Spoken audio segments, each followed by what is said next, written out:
होली के दिन जहां सभी लोग रंग गुलाल खेलने में व्यस्त रहते हैं, वहीं मिथिला की महिलाएं सप्ता डोरा पूजा की तैयारी करने में व्यस्त रहती हैं। 2 माह तक चलने वाले यह विशेष पर्व फाल्गुन मास के पूर्णिमा की रात्रि और चैत्र माह की पहली किरण परीव से शुरू होता है एवं वैशाख शुक्ल पक्ष के अंतिम रविवार को समाप्त होता है। इस 2 महीने के दौरान महिलाएं प्रत्येक रविवार को किसी एक जगह जमा होकर सप्ताह का कथा सुनती हैं और इस दौरान दाएं हाथ की बाह में डोरा यानी कि धागा बांधती हैं। पौराणिक कथा के अनुसार मान्यता है कि राजा नल और उनकी पत्नी दमयंती का एक बेटा रोहित था। रानी को दूसरे संतान की भी चाहत थी।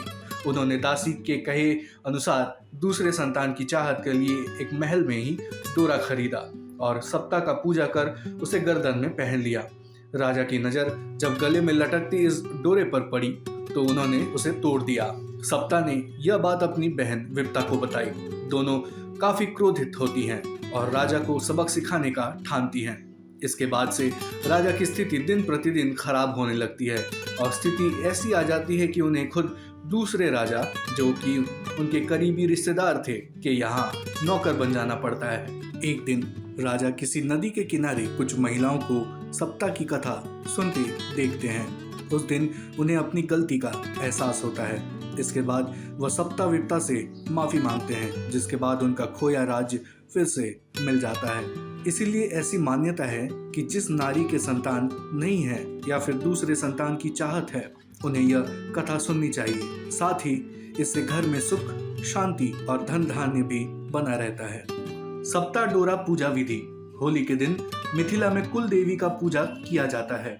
इसमें खीर और पूरी के साथ ही मिठाई का भोग भी लगाया जाता है। इसी प्रसाद, खासकर पूरी का इस्तेमाल अगले दिन सप्ताह पूजा में भी किया जाता है। इसके अलावा कथा सुनने के दौरान महिलाएं मुट्ठी में दूध और चावल रखती हैं। यह चावल भी महिलाएं खुद के नाखून से धान में से निकालकर तैयार करती हैं। प्रत्येक रविवार को कथा सुनने के दौरान ऐसा किया जाता है। कथा के दौरान महिलाएं बाह में धागा जरूर बांधती हैं। कुछ महिलाएं यह धागा अगले 2 माह तक लगातार बांधे रखती हैं, जबकि कुछ कथा सुनने के दौरान ही केवल बांधती हैं। इसके पीछे धारणा ये है, चूंकि महिलाएं घर का काम करती हैं और कई बार रसोई में काम करते समय धागे में आग पकड़ने का डर रहता है, इसीलिए वह इसे खोलकर रख देती हैं।